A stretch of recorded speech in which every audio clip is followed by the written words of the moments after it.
Jamie Wolf and Lucas Zelnick are two of my favorite comedians to follow on social media. They're currently on tour and coming to Zanies February 9th through the 11th for 5 shows. Thank you so much for joining me today. Thank you for having us. Yeah, thank you. So let's first of all talk. You're going to be here February 9th through the 11th. We're gearing up to Valentine's Day weekend. As comedians, do you look at something like that like, ha ha ha, like this is going to be good? Yes, absolutely. I love to make fun of people for everything, especially relationships. And around Valentine's Day weekend, it feels more higher stakes. When love is in the air, I feel like laughter's in the air too. Yeah, so. I agree with that. Yeah. Yeah, I agree with that. Do you get a lot of first dates, or is it more like second or third dates as far as people showing up or anniversaries? Like, tell me a little bit about what you're seeing so far on this tour. Second or third, so a lot of anniversaries actually, especially in New York. In New York. Sorry, it's funny that she's leaving. Sorry, funny she's leaving as we're doing. But yeah, anniversaries mostly. Yeah, interestingly, especially at our show in New York. What? Yeah. No. We do. Okay. And third dates. Yes. Yeah. Well, it's not a big first date thing, and for some reason, not a big second date thing either. But third dates and anniversaries are pretty big. Those are big ones for you. Yeah. As far as audiences go, obviously, we've seen the videos for both of your pages as far as the jobs that people have, the situations that people find themselves in. How do you prepare for a night knowing that like you never know who you're going to see in a crowd or who you're going to encounter? Just try and stay loose and try and joke around as much as possible. Sort of scope out what everyone looks like and talk to someone who looks weird. Sorry. No, I agree. Talk to someone who looks weird. Yeah, that's a good place to start. If you're ever doing crowd work, talk to someone who's reacting to things strongly because they have a strong opinion. Yeah. And keep it in the moment. Stay light on your feet. Yeah. It's like an athletic environment out there, I want to talk a little bit. Speaking of someone who looks, awkward in the crowd, is the farmer that was in New York. Liberal farmer. We don't get to see what that person looks like. So how did that person, look like, and what made them think that, like, I'm going to the busiest city in the U.S. I'm sure there's got to be a farmer there somewhere. He was dressed like a farmer. If you're picturing a farmer, he looks like that. Yeah. He had like overalls on. He was like a huge. He was like 6'6". He was like 300. He was like a gigantic guy. Yeah. Which I wish you could see in the video. He looked like a stereotype of a farmer. like a cartoon farmer. Yeah, like an Iowa, like a straw The only thing he was missing was the pitchfork. Yeah. So, he was an easy one to talk to. Plaid shirt, straw hat, blue overalls. Yeah. So that's when you're like, this guy we're going to talk to. Yeah, this is going to be good. Yeah. I want to talk a little bit about your social media presence, and I guess we can ask each one of you individually, because obviously, you have your shows, people watch every episode of The Office or The Simpsons or, whatever show may come on, but we get to see you as part of like, people check in with their families and their coworkers on social media, but, especially like you get to look in and see like, oh, what's Lucas posting today? What's Jamie posting today? And both have become a part of so many people's lives and something funny that people see, and then they want to share it with their friends and family. Like, what is that experience like for you? Sorry, we're we lost Amy. Sorry. I don't know why I'm laughing. We started by laughing, and then it just once we start laughing. This is why we try not to podcast together, even though we do have a podcast together called Sobriety. You guys should check it out. Sponsored by Pocky. It's wearing the brand. But no, I think social media has become an incredible tool because you get to check in with people on a much more regular basis. So it's like, it's not, it's in this day and age, you have to get in front of people daily and constantly.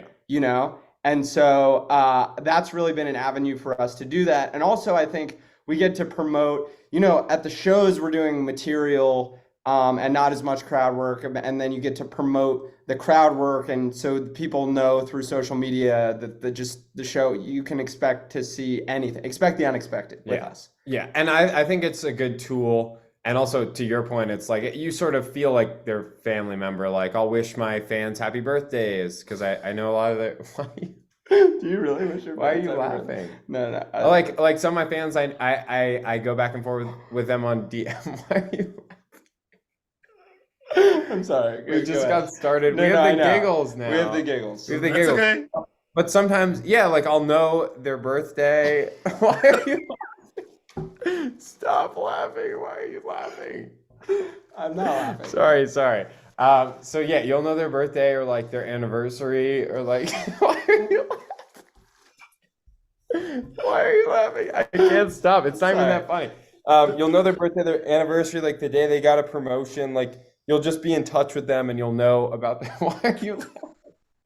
You'll know about their lives. And in that way it really fosters like a much closer relationship than you could have had, say, like even like 10, 15 years ago. Yeah. Like, you know, you I can know interact these people with them constantly. You see them, if they get see injured. them come to multiple shows with like, you see them come with one girlfriend and then they break up and you see them come with like multiple dates over time. And you realize like, oh, they went through something and like you talk about that with them after the show. And it's just a much closer connection, I think, than people used to have. Yeah. Because I feel like when people are getting their haircuts and when they go see a comedian, those are like the two times that you let your guard down. Like that's the time that people are like the most like truthful, like, and to have that connection with the fans. You have to be vulnerable, and we love that our fans are vulnerable with us, and so in turn we're vulnerable with them. We say things on stage that I wouldn't say to my closest friend, but you know, they feel like my closest friend, and I think they sense that, and then they say things to us that they wouldn't say to their closest friend, you know, like after the show. As far as how the two of you were like, you know what, let's take this, you know, our shows and put them together and then go on a tour. How did that all come about for the two of you? It really started with a lack of success. Yeah, we both were doing badly, and we were doing really badly, and so we thought maybe let's join two things together that are going badly. Yeah, if you take like, just to use like a geometric analogy, like if a circle is a career, then both of us had like a quarter of a circle. And so we put that together into a semicircle, and that's really what we're bringing to Zanies. Yeah. That's the best way to sell a show. Yeah. Yeah. No, but you know, we join forces. It's a unique show, I'll tell you that. Well, because you get to see us both do longer sets and we go on together. We do crowd work together, which no one does really except for like Jeff Ross and David Tell, who people don't do it that often. And then we each do longer sets if you're fans of us. And then also, you know, as far as our origin story, like we were enemies for a long time, and then why are you laughing? No, he's right. I just look back on we genuinely were enemies. Just, I mean, look at us. Like we look similar. Yeah. We're similar heights. We had similar like stats. Like we were at similar places in the scene of New York. Yeah. And so we hated each other. You know, we were enemies. We butt heads. We would like not talk to each other when we saw each other at shows or open mics. And then at one point, my girlfriend, she got to know Lucas's girlfriend at the time, and they really hit it off, and they sort of brought us together, similar to like the way like girlfriends in TV shows sometimes like have boyfriends like resolve like long-standing arguments. Like the girls kind of brought the boys together, you know, in that sense. And now we're business partners, and honestly I like him more than I like my girlfriend now. It was kind of like a Hansel and Zoolander thing. Yes. You've seen that movie where we were both at such a high level in the middle of the New York comedy scene, and then that's how we kind of we were at the highest level, like of the lower level of the semicircle level. Yeah, we were the top of the very bottom. Yes. Like bottom 10, but top of the bottom 10. So like, you know, 10 away from being bottom. But we hated each other so much. Yeah, a bunch. Like, and so that ultimately, I think, you know how people say the opposite of love is indifference? I think hate is a strong feeling, and it turned quickly to love. It turns to love, yeah, pretty quick. Yeah. Was there this feels like, when you mentioned that as far as like a sitcom where it would be like a 2-part episode where it would be the cliffhanger, and then you have to wait till the following week, and then you realize they're going to be friends and go on tour together. Yeah, that's very true. Kind of like a rising, fall, and then a rise again. But then you also have to have the falling action. So stay tuned.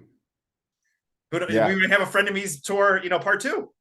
Yeah, I think we will. Yeah. Yeah, maybe by this time next year we'll be enemies again, and we'll go on tour together, and you just see the fireworks that fly.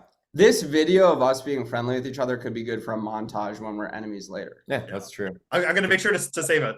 Jamie and Lucas, thank you so much for your time today.